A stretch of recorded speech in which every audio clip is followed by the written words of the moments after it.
everybody. Good afternoon. Okay, so today in the press briefing, we are saying goodbye to of our amazing interns. I think they're here somewhere. Ah, there they go. Kate Howell and Molly Feldman.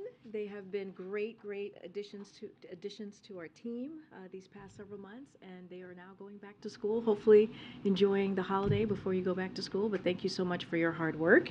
And today we have a familiar face with us to talk about how the president's winter preparedness plan on COVID-19 increases as COVID-19 increases as the holiday as we head into the holidays. And so Dr. Jha is here to talk about this plan and take some questions as well. Dr. Jha? Great. Thank you, KJP. Good afternoon, everyone. Good to be with all of you again. As expected, we're seeing COVID rising across the country this winter. And while COVID isn't the disruptive force it once was, we are focused on ensuring that the U.S. is prepared for this winter, no matter what the virus throws at us. As you know, we have the tools, we have the infrastructure, and we have the know-how to manage this moment. And that means protecting people, preventing hospitalizations and deaths.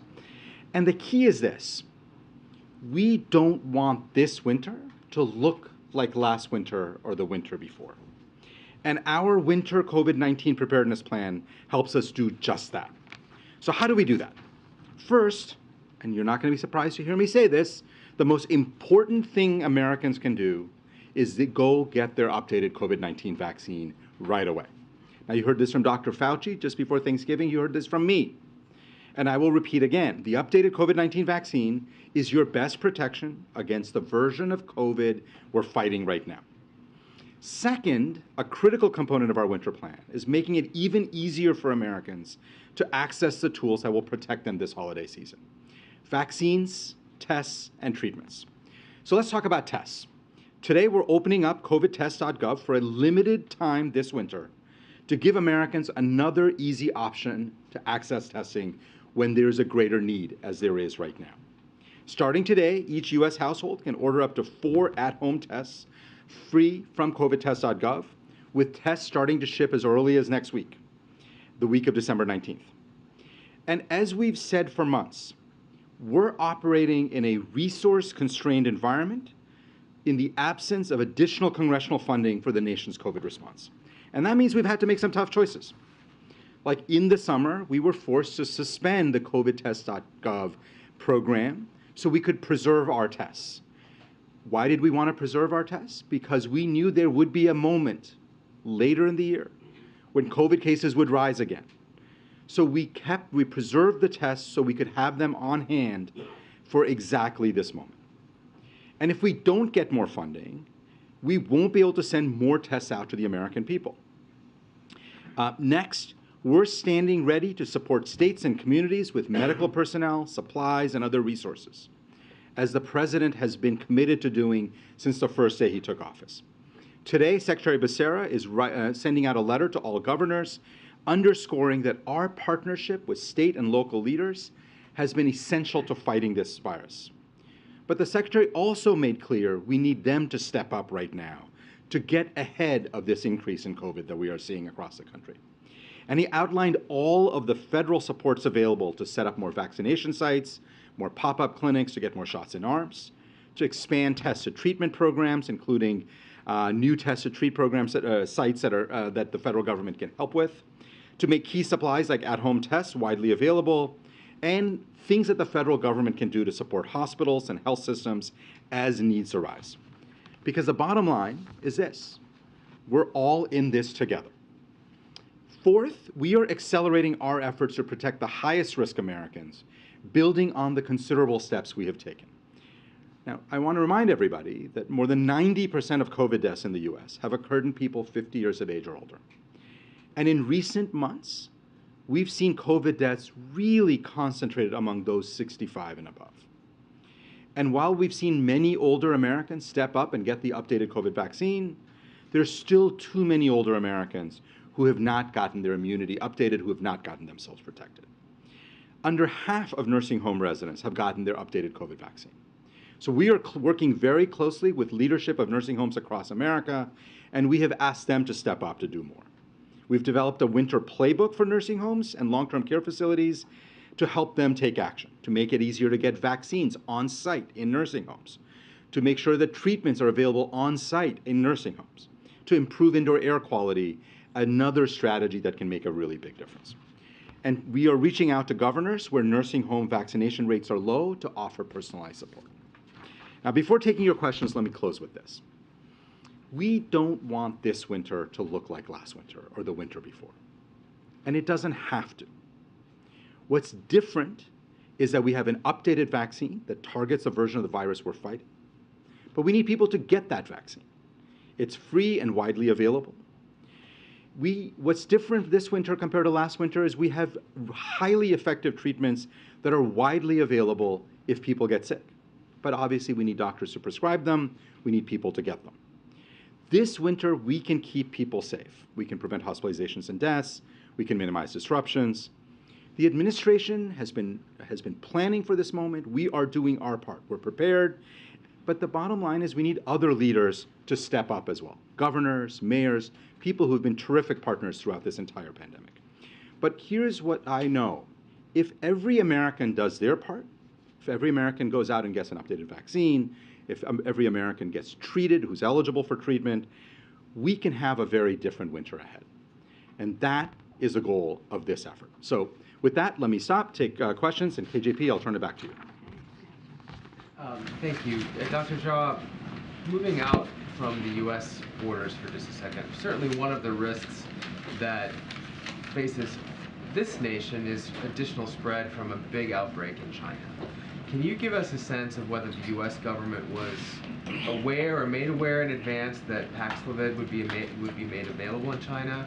And can you give us any sense of what talks are happening behind the scenes, to help get Western vaccines and medicines to that country? Yeah, so on the specific question of Paxlovid, the U.S. government was not involved in any way, and it was, so really refer you to Pfizer, but we were not involved in that in any way, shape, or form.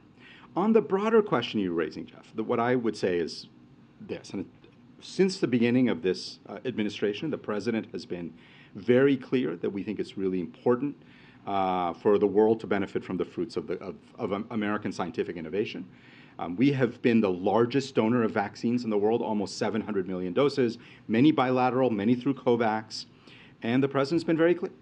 We stand ready to help any country that needs help in terms of vaccines, treatments, anything else. So that offer stands globally for any country that could benefit from it. Would it be fair to characterize this as the U.S. and other Western countries are encouraging China to import mRNA vaccines, but not necessarily with U.S. or strong U.S. involvement? Does that give them cover that they need? No, what I would say is we stand ready to help any country in the world with vaccines, treatments, anything else that we can be helpful with.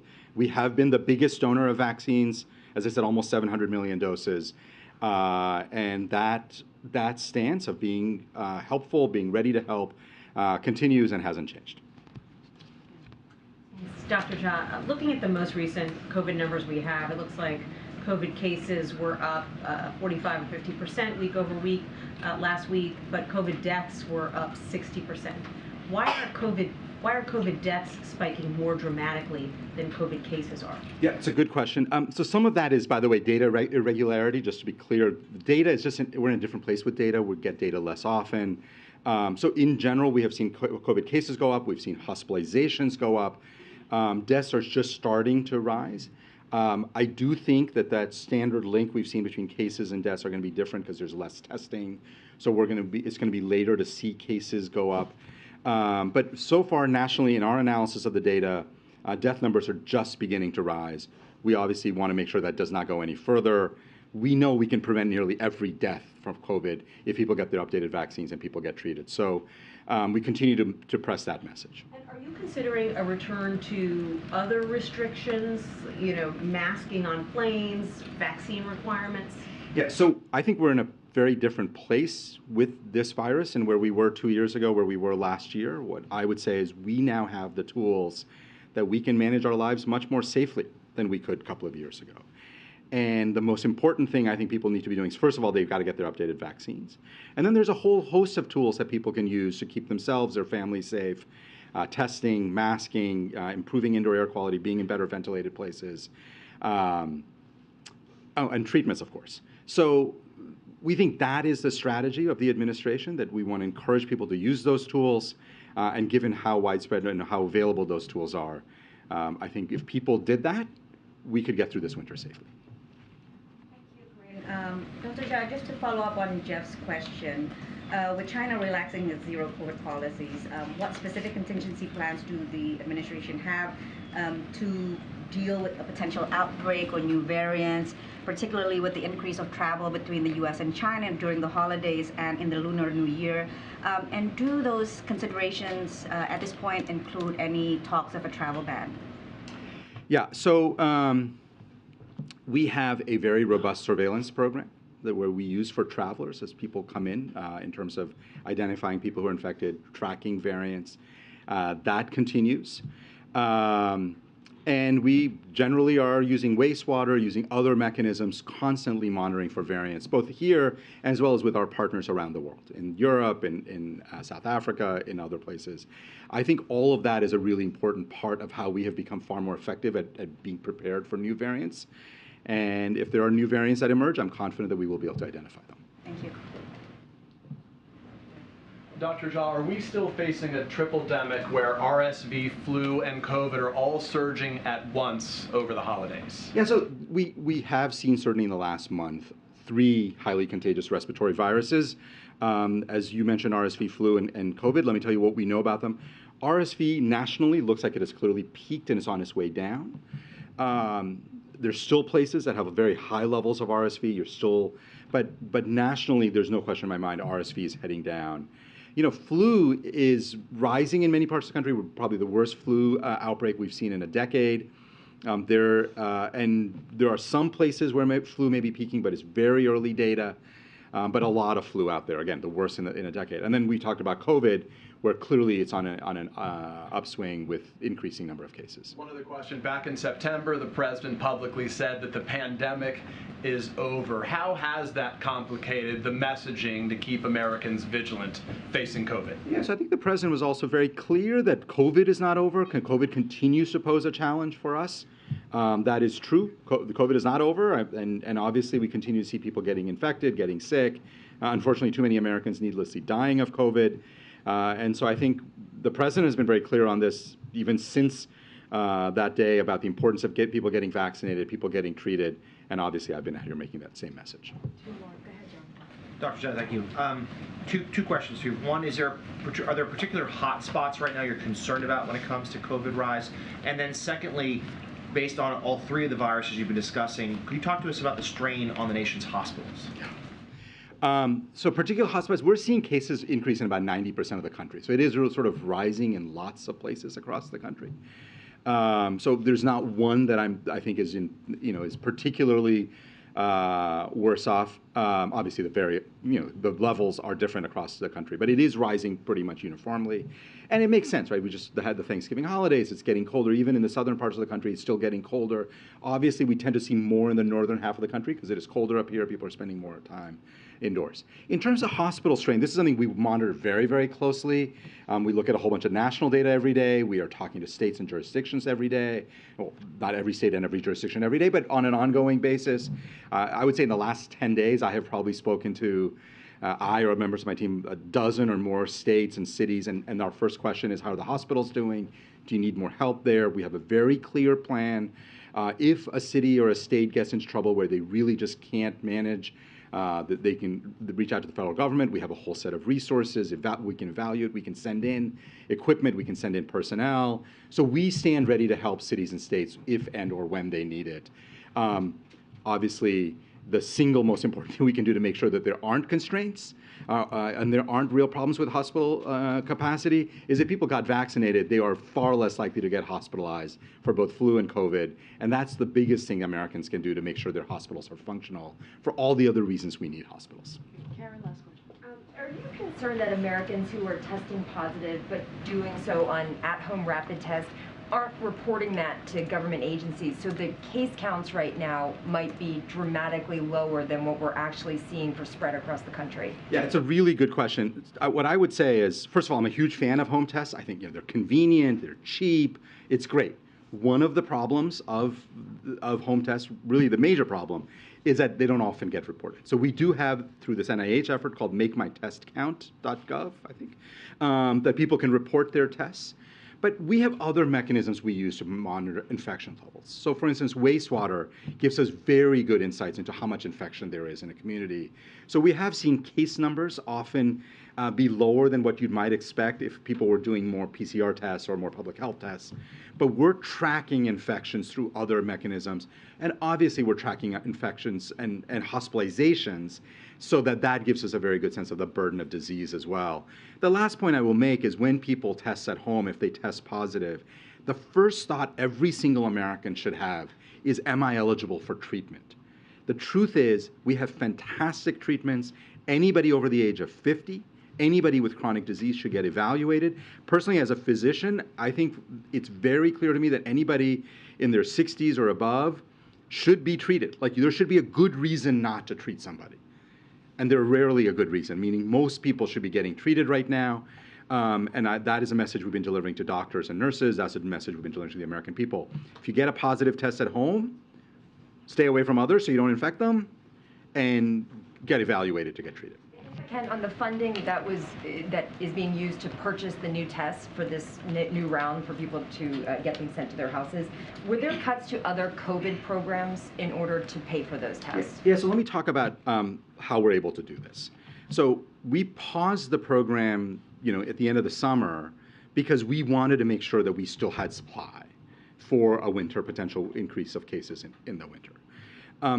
Second is, while we, as I have mentioned from here before, while we took a lot of the resources we had for tests to purchase vaccines and treatments, we still had some resources left. We didn't deplete the whole supply, and so we had money in the American Rescue Plan to still be able to buy some more tests. That combination has allowed us to do this. It is on a limited basis. We're not going to be able to keep this open forever. Okay, thank you, Doc. AJP, thank you very much, and thanks everybody. All right, happy holidays. Okay, just a couple of things at the top, and then we'll take some questions. So today is the final day of the U.S.-Africa Leaders Summit, a summit that has underscored the U.S. commitment to reinvigorating partnerships across the continent.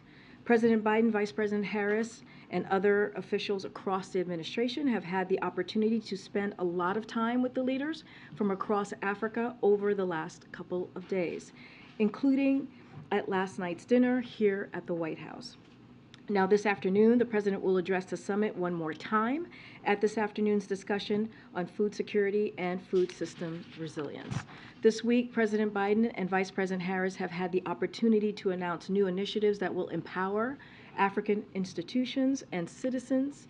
The President reaffirmed our resolve to work collaboratively with African governments, businesses, and civil society to strengthen people-to-people ties, ensure more inclusive and responsive global institutions, build a strong and sustainable global economy, foster new technology and strengthen innovation, strengthen health systems, and prepare for the next pandemic, tackle the food security and climate crisis, support democracy and human rights, and advance peace and security.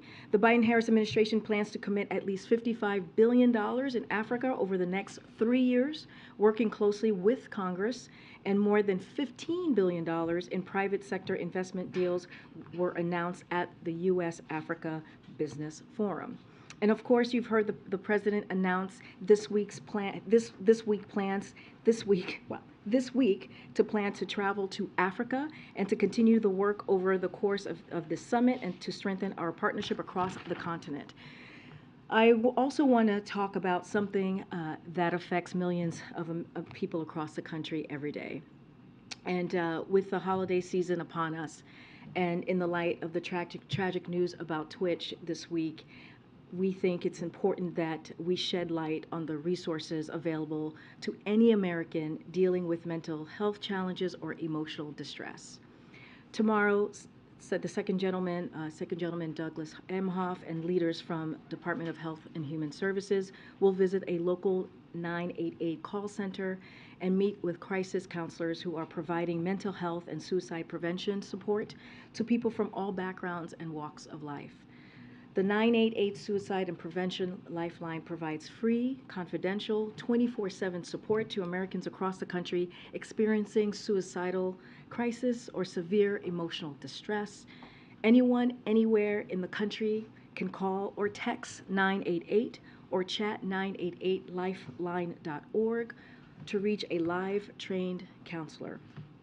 And thanks to the President, our administration has invested $432 million in getting the 988 Suicide and Crisis Lifeline up and running in communities across the country, an 18-fold increase in investment from the previous administration.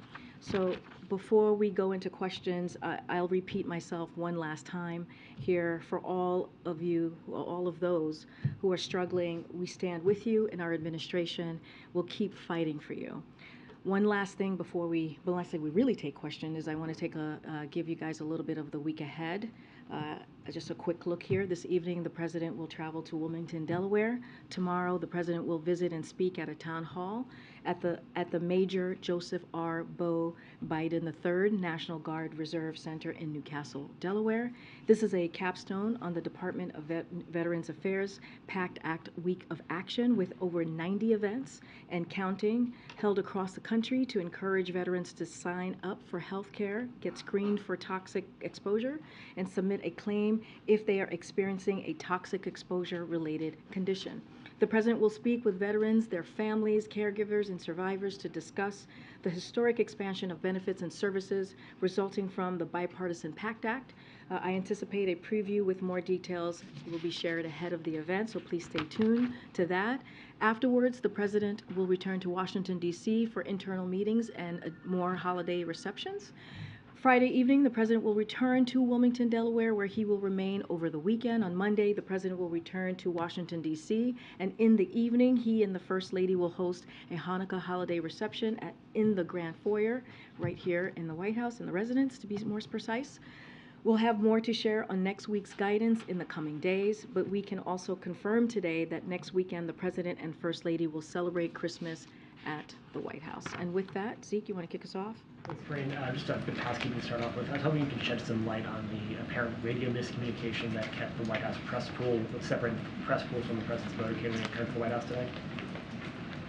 Yes. Give me 1 second because I do have something to share on that. So there was no emergency, just to be clear, or a security situation. And it appears that there was a radio miscommunication upon departure. Vance picked up the White House staff and press that were left at the convention center, so also White House staff were also left as well. And we waited to start the press briefing until everyone returned to the White House. We share an appreciation for how important it is for the press pool to travel with the President, and this remains a priority for our entire team.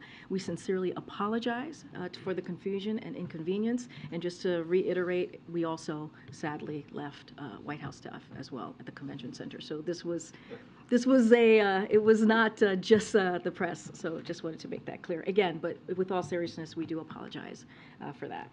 The President, in his remarks earlier, alluded to a trip to Africa himself. Do you have details on when he might go and where he might go? And I know that Jake spoke to this when he was here on Monday as well. Look, I don't have anything to share at this time. What I can say is, and this is basically what Jake said on Monday, is that the Vice President and a number of cabinet officials, they're all looking forward to visiting the African continent in 2023. Just don't have anything to preview at this time. And then, I'm sorry, I'm back on COVID. Something that Dr. Jha talked a lot about, the importance of Americans getting vaccinated. The latest CDC data shows that only about 14% of Americans have actually gotten the updated vaccines. Does the President believe that he or his administration bears some responsibility for not being able to convince the vast majority of Americans to get these updated shots that we heard from Dr. Jha are so important in this Well, season? let's not forget, Zeke, when the president walked into the administration, he put forth a comprehensive COVID vaccination plan that did not exist before he stepped into the administration. That helped get more than 200 million Americans across the country fully vaccinated, and also made sure that there was equity at the center of his plan. Look, we're in a different phase, as you've heard us say, in this pandemic, and we are going to encourage people to get that new vaccine. We have the tools. We have the tools that we know work when it comes to COVID, when it comes to this pandemic, and we're going to continue to let folks know to utilize those tools. And so you've seen, as I started this briefing saying, we're seeing a familiar face in the press briefing room, and that's because we've been trying to be very consistent on pushing that message out and letting people know that they need to get the new vaccine. It is important. We know it works, especially as they're going to see their grandparents, as they're going to see families, how important it is to get that new vaccine for themselves, but also for their loved ones. Look, we believe we've had a comprehensive message, we've had a comprehensive plan, but again, we're in a new phase of this pandemic, and we just have to continue to beat the drum, and we'll continue to do that. Thanks, Karine. On immigration, we've talked to so many Border Patrol agents and leaders who are just really worried and anxious about the possibility of Title 42 ending next week. Big picture, what is the administration doing right now to get ready for that? So a couple of things that I want to lay out, and I kind of laid this out before, but I want to reiterate it here, is that we're doing the work. We're going to do this in a safe and humane way, and we will have more to share on the proposed preparedness next week before the December 21st date. But look, we also need Congress to act. It is important that they deliver the resources we requested for the border security and management. They need to pass the comprehensive immigration reform that we have put forth. On day one, the president put forth a comprehensive reform plan that dealt with protecting for dreamers, cutting down the asylum buildup that we have been seeing, especially because of what the last administration did, and they completely gutted the system. And we know that this has been a multi-decade-long problem. We need to modernize the system, and this is something that the president has put forth, and we are looking for Congress to act. We are asking Congress to act.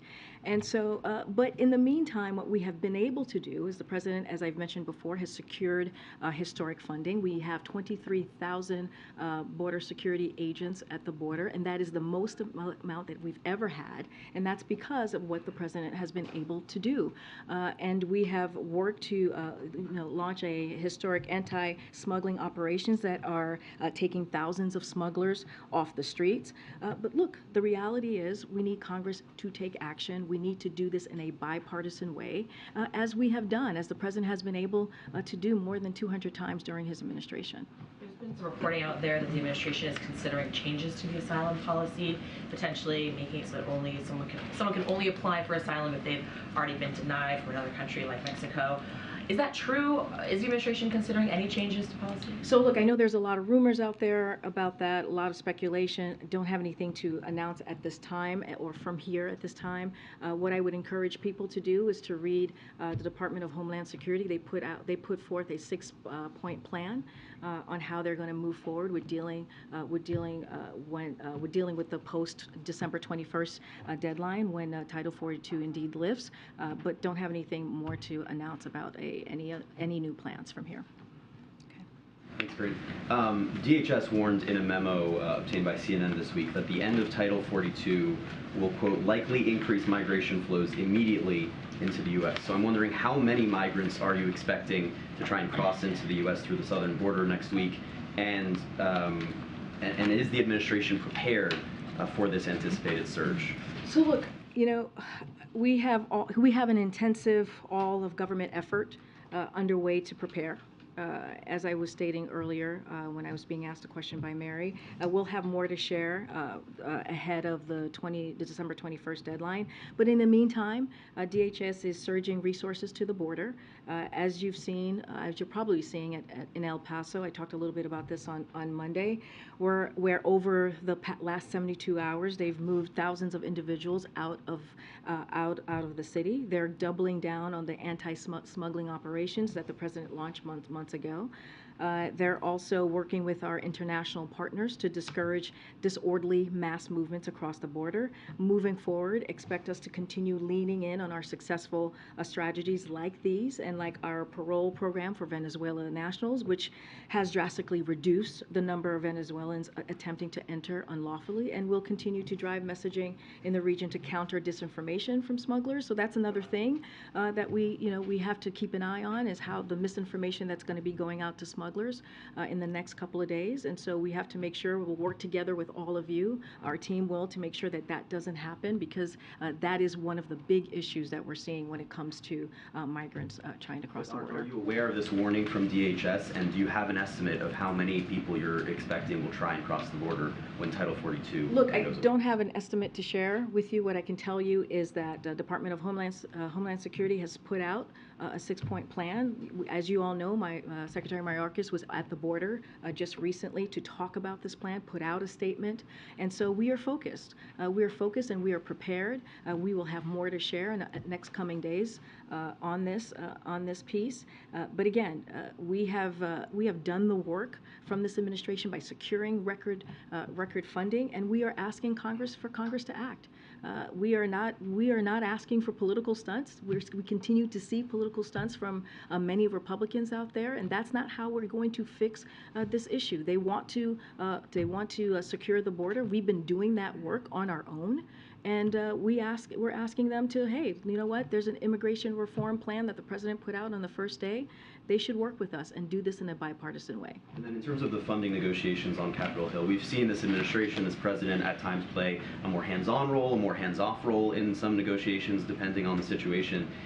What's the case with these negotiations? How involved has the president been? Which particular negotiations are you talking about? The spending bill. The omnibus bill, yes, more broadly. So look, we're encouraged by the bipartisanship that we're currently seeing to the progress that we're seeing in Congress from leaders and the progress that they're making. So it's a key step on the path to a full-year government funding bill that delivers for the American people. We're optimistic that members of both parties can build on this progress and produce a funding bill that can pass the House and Senate signed into law by the president. But to your question, though, look, the president has been very engaged.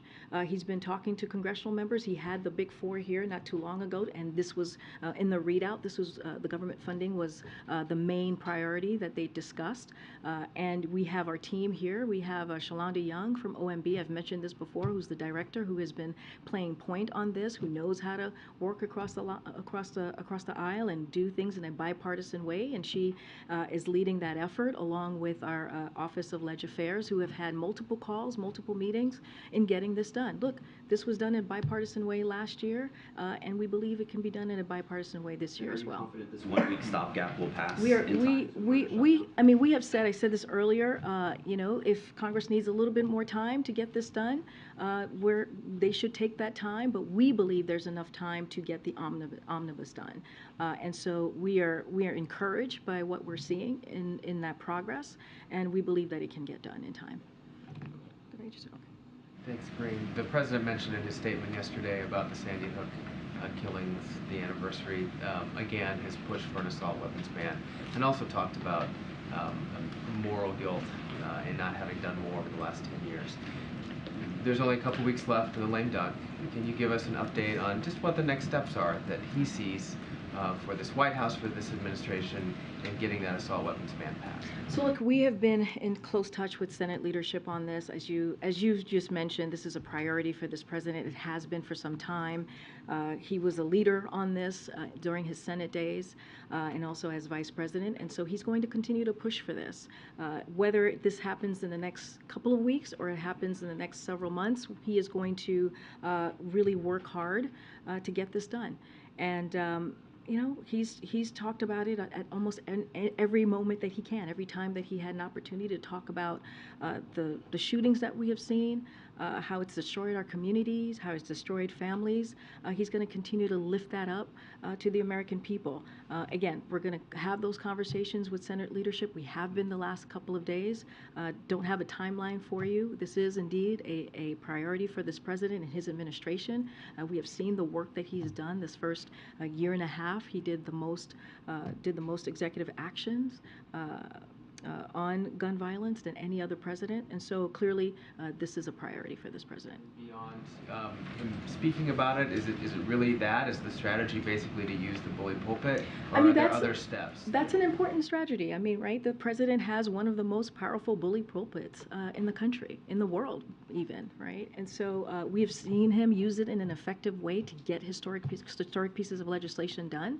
And so he's going to continue to do that. But we're also having conversations with Senate leadership. That will not stop or end when it comes to this issue. Okay. Thanks, Karine. Just before you came out, the president had authorized the release of documents related to John F. Kennedy's assassination. And since you've been at the podium, the National Archives has started posting those documents. Can you talk about that decision to release those, and also address 70% of the documents are being released, 30% still are not? What is taking so long in the other 30%, given it's been 50 years? So look, as you know, this has been a commitment of this president, right? The president's actions have led to public release of over 14,000 records, including approximately 12,000 today, just to give everyone specifics here. As a result, we're talking about 97% of the collection is now available to the public. This reflects, again, the president's commitment to making these records available to the public to the greatest extent possible, consistent with national security. So this is a commitment that the president has been making for some time, or made some time ago. President Biden believes all information related to President Kennedy's assassination should be released to the greatest extent possible, consistent with, again, national security. That's why he directed the acting archivist to conduct a supplementary 6-month review of a subset of the remaining redacted records to ensure they are disclosed to the greatest extent possible. He also directed all remaining redacted information to be disclosed to the public when the basis for the continued restriction of that information no longer outweighs the public interest. So obviously there's a national security component here, but he is committed to getting that information out, and right now we're seeing more than 97% of the collection that's out there for folks to review. Thank you, Karine. I have 2 questions for you. Congressman Cohen and Wilson from the Helsinki Commission introduced a resolution urging President Biden to take steps to suspend or terminate Russia's rights and privileges at the UN Security Council. Does the president support this effort? What steps he can take? Is this goal achievable? Yes, we do support. We do support that effort. Can you say the question one more time? I just want to make sure.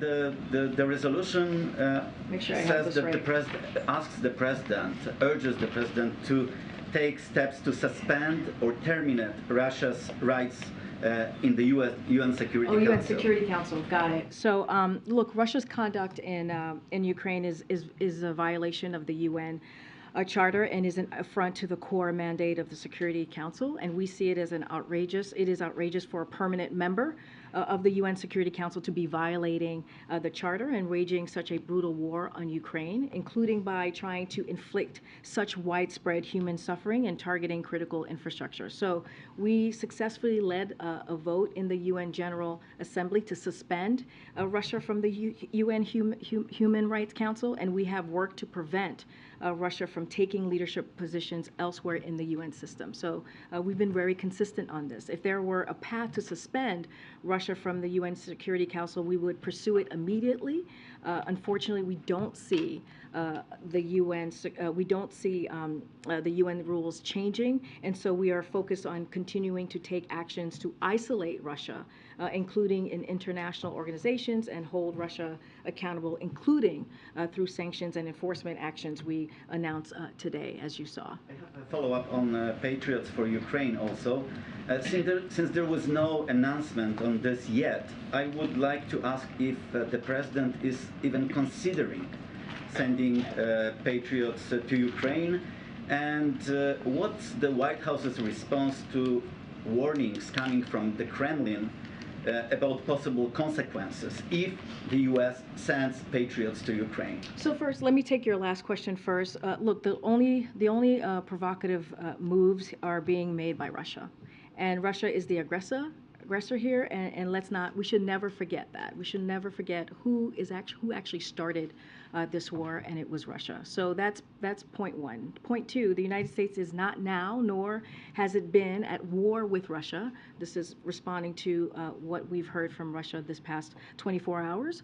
We've been doing exactly what President Biden told President Putin we would do 1 year ago if Russia attacked Ukraine, providing security assistance to help Ukraine defend itself. That's what you have been seeing from this administration, from this White House. Finally, while I don't have any new security assistance packages to speak of today, as you all know, President Biden has been clear about this. The United States will continue to support Ukraine for as long as it takes, alongside our allies and partners, as the people of Ukraine defend their country, as they defend their freedom, as they defend their sovereignty, and we will continue to do that. Expect any announcement this week, as it was reported by the U.S. media? I just don't have anything to share with you at this time. Go ahead, JJ. I'm wondering if the White House has any reaction on two bills that moved through the U.S. Senate. One is on TikTok. The Senate voted to ban TikTok from all government-issued phones. Let's start with that one. Does the White House have feelings on that bill?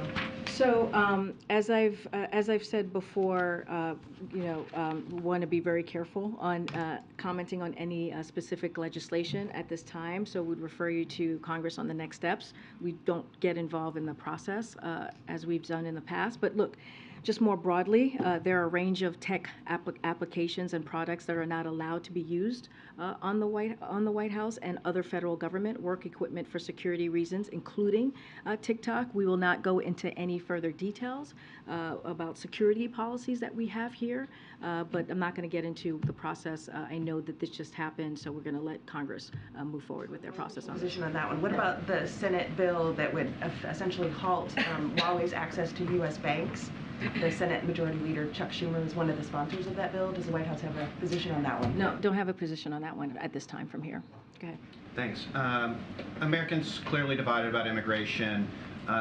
From the White House perspective, though, should Americans be supportive or concerned with the end of Title 42, which obviously stops most migrants from being able to apply for asylum? What Americans should know is that the president has done the work to deal with what we're seeing at the border since day one. What Americans should know is that the president put forth an immigration reform policy to make sure that we're dealing with a broken system, to make sure that we're able to protect dreamers, to make sure that we deal with the backlog that we're seeing with asylum seekers, to fix the gutted system that has been around for some time, but certainly was gutted by the last administration. And the work that the president has done, he wants to do this in a bipartisan way. But what we're seeing is Republicans continue to move forward with political stunts. Many of them are doing this, and we continue to see this for over the last several months. So the president has done the work. He secured record funding. Again, I mentioned 23,000 agents that are at the border who are working night and day to protect and secure the border, and that's because of the work that this president has done. And we're working on anti-smuggling efforts as well. And so, look, what the American people should know is that we have taken the steps. We're taking the step to prepare for what is for when Title 42 is lifted next week, and you saw that from the Department of Homeland Security. Secretary Mayorkas was very clear about that. He laid out their 6-point plan when he was at the border just a couple of days ago, and this is an administration that has taken this very, very seriously. But does the White House think that ending Title 42, a Trump-era policy, is a good thing? What I'm telling you is that it was a court order that we are following. And we're going to follow the law when it comes to from what the court has decided to do. What I can tell you is what the president has done over the last 2 years to make sure that we're dealing with border security. We hear it from many Republicans, right? You guys report on it. Many Republicans say over and over and over again that we need to do work at the border, that we need to secure the border. But yet they refuse to work with us on this piece of legislation. Instead, what they choose to do is do political stunts. That doesn't help. Can I ask one question about Afghanistan?